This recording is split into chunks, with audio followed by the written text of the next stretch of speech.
Don't be a fucking report Nazi. You don't have to know every goddamn little thing. Just be cool. Yeah. For any nurse, like, you don't have to know every little goddamn thing. Like, you just need to know why they're there, maybe what the plan is, and then go look at the HMP and go look at the labs yourself. Yeah, go look at the patient Goddamn. yourself. Let your coworker give report and get out of there. What keeps our career going is our coworkers. People don't leave because of coworkers. Like, the reason why there is still freaking nurses in the ER is because of their team. Exactly. And you're doing this for your coworkers. You're doing this to set yourself up good for the shift. I tell people all the time, because they always ask me, you ever think you're going to go back to the ER? I'm like, I don't necessarily miss the ER work, but man, do I miss the people. Yeah.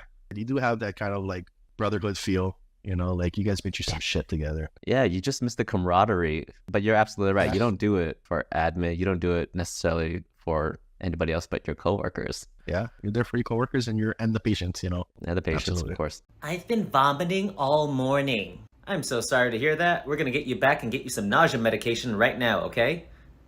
When's the baby due? What baby? Oh. I thought, because of the vomiting and morning sickness. Do I look pregnant to you? Well, no, but Shut up. That's fair. You know what? I'm just gonna bring you back. Hi, ma'am. My name's Austin. Are you expecting a boy or a girl? I am not pregnant! Oh. No, I meant, are you expecting a boy or a girl nurse? What? It's a new question we're asking. We want to make sure you're comfortable with who's taking care of you. And are you a boy or a girl? What? I can't tell if you're a boy or a girl. It seems like you could pass for both. Ma'am, I'm a boy, and I am not pregnant. Okay, I'm sorry. So we have colors that designate like where the patient sat in their care. Like red is, I think they Brand just got new. there. Light green is like they're ready to be discharged. Different colors mean different things, right? So whenever there was a patient who was highlighted green on the chart, if they weren't discharged fast enough, somebody would call down. They're not even in the ER. Somebody called down and be Wow. like, hey, can you get rid of this patient? We have a full waiting room. I'm like, bitch, are you even down here? You know what's going on? You got We're shit going on. freaking drowning down here. That's their mentality. Like, get them out, get more patients in. And as soon as the patient's gone, it's not highlight green, it's gray, right? We're getting clean. Right. We're going to call down again. Hey, can you clean that bed and put this patient from the waiting room into the room? Where That would are be you? so irritating. It was so annoying, right? They're not even there. Yeah, and it feels like they're questioning your ability to, your hustle.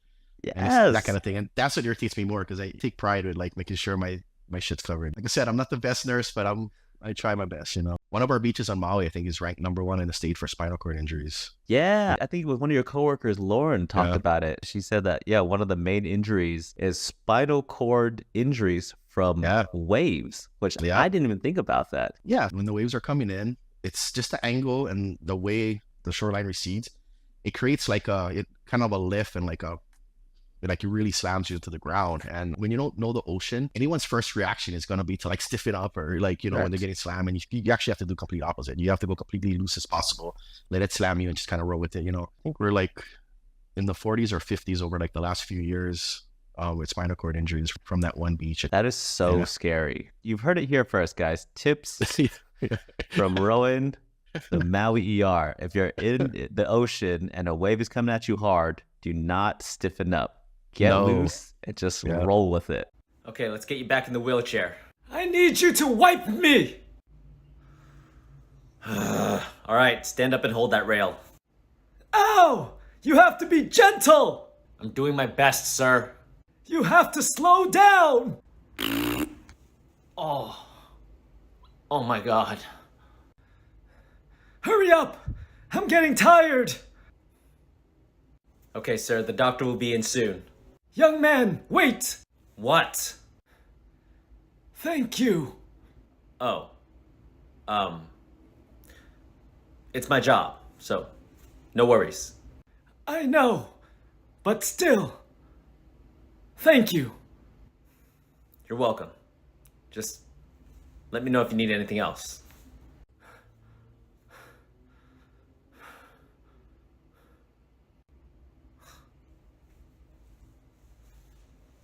Don't underestimate the 5-minute walk outside. Yeah. Into the hall, just into the hallway. Just get out there. Just get into the hallway, reset, and then come back because it's probably a shit show in there. Don't only do it for yourself. Do it for the people who you love, who are around you, who are your coworkers, who got you, who has your back. So you can go back in and not be a weight. You know, you can go back in and be the lift. And it's also funny when you walk into a closet for a minute and turn around and there's somebody already in there and they're crying and you're crying. There's always somebody already in there. Yeah. Always. And then Like you start too? laughing. Like, yeah. Yeah. Okay. Are we done? I think we're done. You want to get a beer for lunch? Okay. Yeah. I would want to walk in there, just be like, okay, I just want to walk in, maybe just check my phone for a second. I walk in, somebody's already on their phone. They look at me, a little guilty. I look at them, and I just slowly pull out my phone. And we're like, okay, yeah, we're good. Okay. And we're just gonna chill for like 2 minutes together. Ma'am, I'm so sorry, but if I can just ask you to let your husband answer, I'm sure we can get through this a lot quicker. Oh, be my guest. Okay. Sir, when was the last time you were here? Oh. I can't remember. I remember. Right. Okay. Sir, what medications are you on? Oh, I think one starts with a W.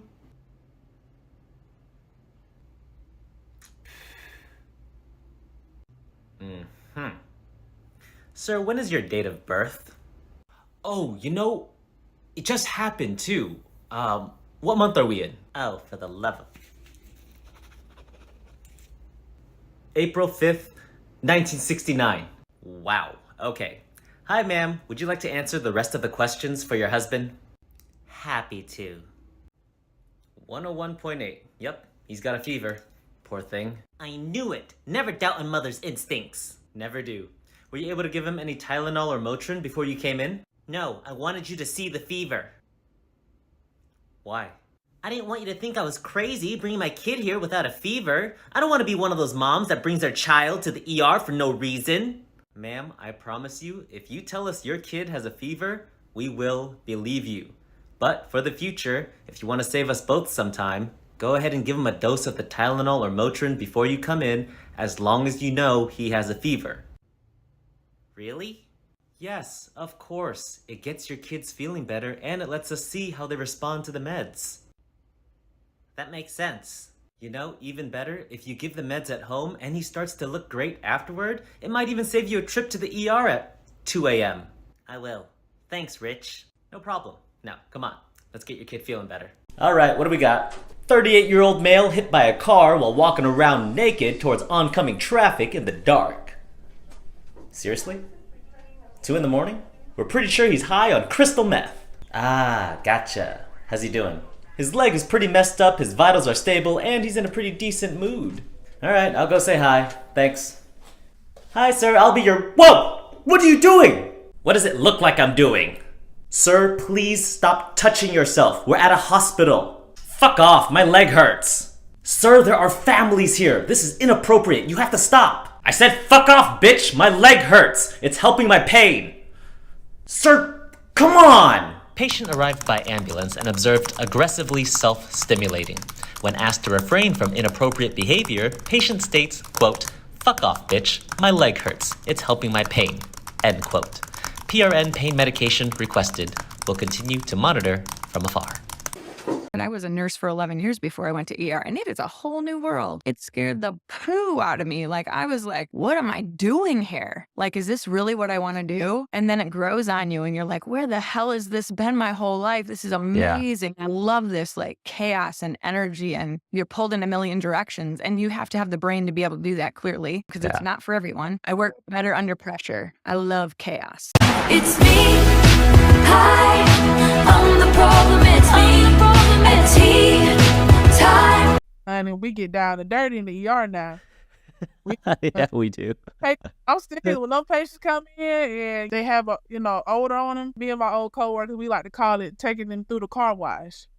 We get them clean, they be feeling good. We get them some warm blankets, a nice pillow. They be feeling so good afterwards. What is the worst smell, do you think, that comes off a person in the ER? When you work in the ER, your nose just get used to they just get used to a lot of stuff. But I'm going to say this, a GI bleed and C. diff, because you can smell it. When you open up a door, like going into a patient room, it hits you. That GI bleed is no joke. Ooh, it's no joke at all.